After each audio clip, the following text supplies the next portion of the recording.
Dear students, yesterday we learned about work.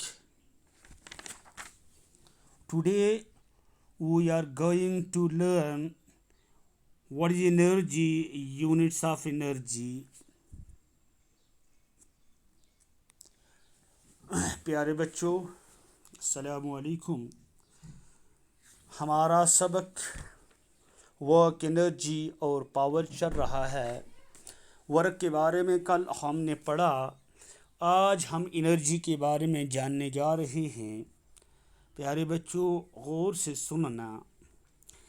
Energy, anybody weather animate और inanimate which is able to perform work is said to be possess energy। अजीज तलबा, कोई animate हो या inanimate हो, जो इस काबिल होता है कि हम काम करें, इंजाम दें, तो हम कहते हैं कि इसके अंदर एनर्जी होती है। कोई भी जानदार चीज़ बच्चों जब कोई काम करती है, चाहे वो बोलें, दौड़ें, छलांग लगाएं, बातें करें, तो हर हाल में एनर्जी की ज़रूरत पड़ती है बच्चों। तो लिहाजा जानदार चीज़ें जब कोई काम करती हैं तो हम कहते हैं जी इसके पास ताकत है, जिस ताकत की बुनियाद पे वजह से इसने काम किया। जो बेजान चीज़ें होती हैं तो उनके अंदर तो एनर्जी नहीं होती है, बल्कि उनके अंदर हरकत लाई जाती है जानदार चीज़ों की बदौलत। Energy of an object is defined as its capacity for doing work। Energy किसी चीज़ की उसकी कैपेसिटी होती है बच्चों, काम करने की सहलियत, and it is measured by the total quantity of work it can do। और इसको हम मेजर कर सकते हैं कि कितना काम इसने किया हुआ है। मुख्तसरन एनर्जी जो होती है बच्चों, ये काम करने की एबिलिटी होती है। और एनर्जी इज स्टोर्ड वर्क, या ये तो हमारे पास काम जो होता है, जो हमारे पास बचा रहता है, जमा रहता है, वही तो एनर्जी ही होती है। When an object does work, जब कोई चीज़ काम करती है बच्चों, इस एनर्जी डिक्रीजेस, इसकी तो अनाई कम होती रहती है। यानी एक मज़दूर जब काम को जाता है, सवेरे वो तेज़ी से काम करता है, आहिस्ता आहिस्ता वक्त गुजरने के साथ उसके काम में सुस्ती पड़ जाती है, क्योंकि उसकी एनर्जी बच्चों ख़त्म होती जाती है, डिक्रीज होती जाती है। तो इसीलिए उसके काम में भी क्या सुस्ती पैदा होती जाती है। On the other hand, if work is done on the object, अगर किसी चीज़ के ऊपर काम किया जाता है तो उसकी एनर्जी जो होती है बच्चों वो बढ़ती जाती है। इसका मतलब ये है कि there is always a transfer energy, वहाँ तो हमेशा एनर्जी की मुंतकिली होती है बच्चों।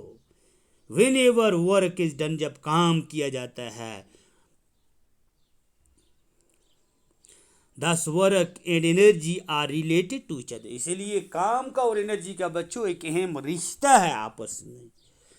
इसीलिए एनी ऑब्जेक्ट दैट पोसेस वो एनर्जी, कोई भी चीज़ जिसमें ये तवानाई है जो इस काबिल है काम करने के लिए। यूनिट्स ऑफ एनर्जी बच्चों, since the energy possessed bye a body is measured in terms of its capacity of doing work, चूँकि तवानाई की जो मेजरमेंट है बच्चों वो काम करने की सहलियत पे मेजर की जाती है।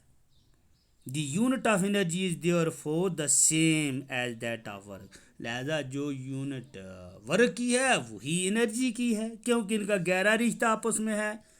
वो जैसे कल हमने पढ़ा कि वर्क की ऐसा यूनिट जो है वो जूल है बच्चों। 1 joule is the energy required to form 1 joule of work. लिहाजा 1 जूल एनर्जी हमें चाहिए 1 जूल काम करने के लिए। बड़ा यूनिट जो एनर्जी का बच्चों वो 1 किलो जूल है। 1 किलो जूल जो होता है ये बच्चों 1000 जूल के बराबर होता है। 1 मेगा जूल जो बराबर होता है बच्चों वो 10⁻⁶ जूल के होता है। अब इसी के साथ अब बच्चों इसमें काइनेटिक एनर्जी और पोटेंशियल एनर्जी। गौर से फिक्र से सुनना बच्चों। A moving object is capable of doing work because of its position. इस मोशन एक हरकत करने वाला ऑब्जेक्ट जो होता है बच्चों, वो इस काबिल होता है काम करने के अपनी रफ्तार की बुनियाद पे।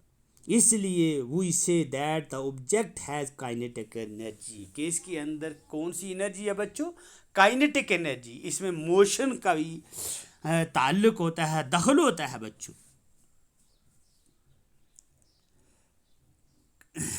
काइनेटिकोस is in Greek means to move, हरकत करना। And kinetic energy means energy due to position motion. इसलिए हम कहेंगे कि काइनेटिक एनर्जी जो होती है ये मोशन की वजह से होती है। The energy is stored in the object.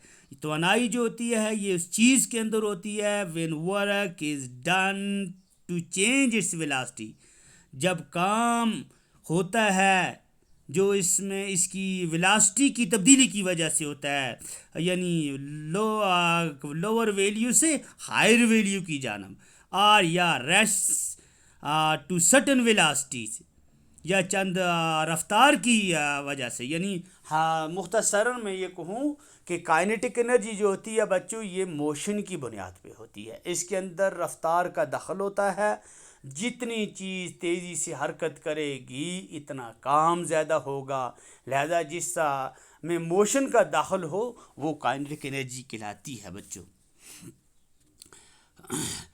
Kinetic energy of an object is defined as the energy. ये एक ऐसी एनर्जी होती है which is possessed by virtue of its motion, जिसका ताल्लुक उसके मोशन पे होता है। And is measured by the amount of work, और उसकी जो मेजरमेंट होती है बच्चों उसके काम की बुनियाद पे होती है।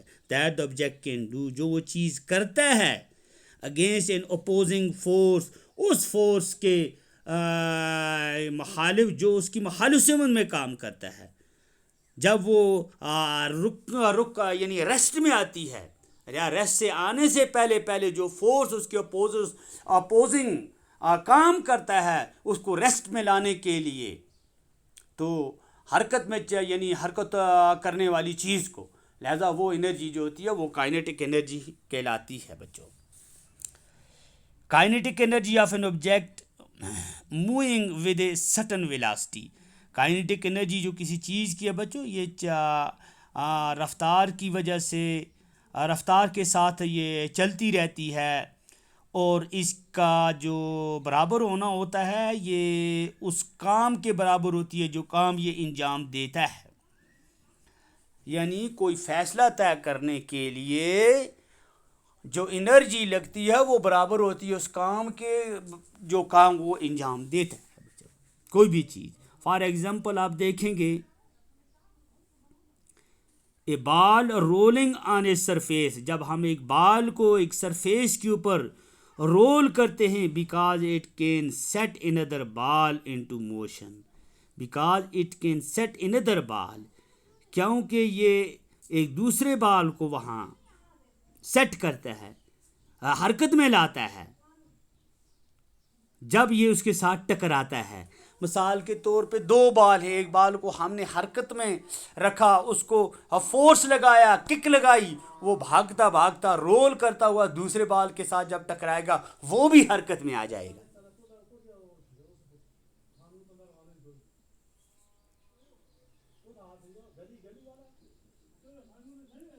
ए bullet fired from a gun, जब एक गोली को बंदूक से निकाला जाता है, as it is able to penetrate some distance, as it, जैसा कि ये कुछ फैसला तय करता है एक टारगेट के ऊपर, विच इट स्ट्राइक, जब इसको कोई क्या करती है, टक्कर लगती है। Water in motion as it can run a wheel और ए टर्बाइन, और पानी जो होता है ये भी मोशन में होता है, जितना तेज़ होगा वो टर्बाइन को क्या करेगा, मोशन में लाएगा, या व्हील को क्या करेगा, मोशन में लाएगा। ये बच्चों काइनेटिक एनर्जी है। उसके बाद एक्सप्रेशन काइनेटिक एनर्जी की जो है ये क्या है, ज़रा गौर से देखना बच्चों। कंसीडर एन ऑब्जेक्ट मिसाल ले लो बच्चों, एक चीज़ है जिसका मास m है, which is moving with in initial velocity, जो बुनियादी हरकत जो अंजाम दे रहा है, जिसको हम u से ज़ाहिर करते हैं, आन ए परफेक्टली फ्रिक्शनलेस सरफेस, उस सतह पे जो बिल्कुल फ्रिक्शनलेस होती है। लेट ए कंस्टेंट एक्सटर्नल फोर्स, चलो हम बाहर से फोर्स F लगाते हैं जो इसके ऊपर काम करता है। काम करने के बाद ये एक्सेलरेशन पैदा करता है A। नीचे शक्ल बनी हुई है, आप गौर से देखेंगे। If v is the final velocity, अगर v उस ऑब्जेक्ट की फाइनल वेलोसिटी है after having undergone a displacement s, जब ये एक फैसला तय कर देती है displacement s, then from v square minus u square is equal to 2as हो जाता है बच्चों। लिहाजा s को हम इधर ले लेंगे, s इज इक्वल टू किसके बराबर हो जाएगा बच्चों, v square minus u square divided by 2a। ये हमारी इक्वेशन 1 है। Work done by the force, वो काम जो फोर्स ने अंजाम दिया है वो किसके बराबर होता है बच्चों, डिस्टेंस, अच्छा, displacing the body through s, that is w is equal to 4 ज़रबे s होता है। इक्वेशन 2 बन जाती है। Now from Newton second law of motion, force किसके बराबर होता है, mass into acceleration. From equation first second and third we get, equation first second और थर्ड से हमें क्या मिलता है बच्चों, w is equal to ma into v square minus u square divided by 2a is equal to m को common निकालेंगे, v square minus u square divided by 2, इसका a और m के साथ जो a है बच्चों ये आपस में कट जाएगा। लिहाजा w is equal to 1/2 m v square minus 1/2 m u square. If the object is initially at rest, अगर चीज़ पहले रेस्ट में थी यानी u is equal to 0, and such from equation 4 से हमें क्या मिलेगा, हमें मिलेगा w is equal to 1/2 m v square minus 1/m u square को हम 0 ले लेंगे। लिहाजा इसकी एक्सप्रेशन क्या आ गई बच्चों, w is equal to 1/2 m v square. This work done w in enabling the object to acquire a velocity v after starting from rest has not gone waste and is in fact stored in the object is its kinetic energy बन जाती है। ये work stored up in a moving object is called its kinetic energy. Do you follow? Of the object. If kinetic energy of an object is denoted by ek, then ek, के जो होता है kinetic, E होता है energy, kinetic energy equal to 1/2 m v square. ये आपकी equation 6 बन जाती है बच्चों। Kinetic energy of a moving object is defined as half the product of mass of the object and the square of the speed of the object. ये इसकी expression के मुताबिक इसकी डिफिनीशन है बच्चों। उसके बाद हो जाती है potential energy.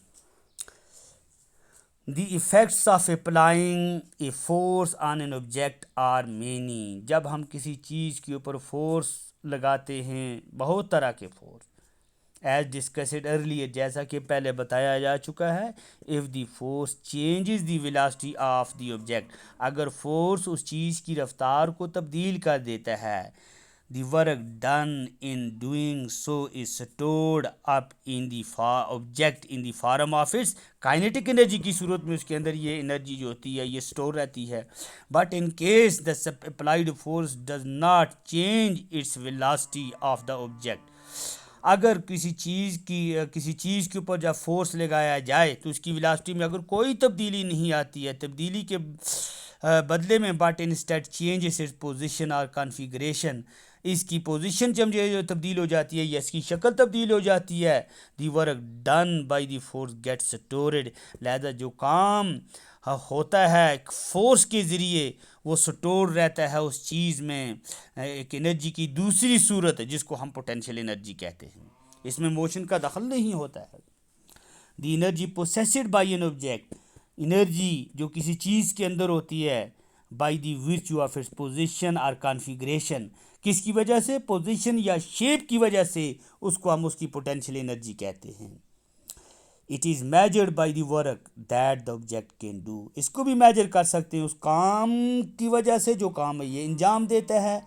on passing from one position on passing from its present position or configuration to some standard position or configuration, यानी जब ये अपनी हालत को भी, अपनी पोजीशन को या अपनी शक्ल को तब्दील कर देता है, उसको ज़ीरो पोजीशन कहते हैं या ज़ीरो कॉन्फ़िगरेशन कहते हैं। Potential energy is also termed as configuration energy, इसको हम कॉन्फ़िगरेशन एनर्जी भी कहते हैं या म्यूचुअल एनर्जी भी कहते हैं। इसकी एग्जांपलें देखेंगे आप, तो इसकी एग्जांपल इंशाअल्लाह अगर अल्लाह ने चाहा हम कल पढ़ेंगे। बच्चों, ये हमारा आज का सबक था एनर्जी, उसमें यूनिट आ गया काइनेटिक एनर्जी और पोटेंशियल एनर्जी। तो इसकी एक्सप्रेशन भी है काइनेटिक एनर्जी की, मैथमेटिकल एक्सप्रेशन, ये सालों करनी भी हमें आनी चाहिए। बच्चों, इसको प्रैक्टिस करेंगे, मुझे उम्मीद है कि आप इंशाल्लाह इसको कर पाएंगे। अगर कहीं से समझ नहीं आया होगा तो आने वाले चैप्टर में बच्चों आप हमें पूछ सकते हैं। तो बाकी वस्सलाम।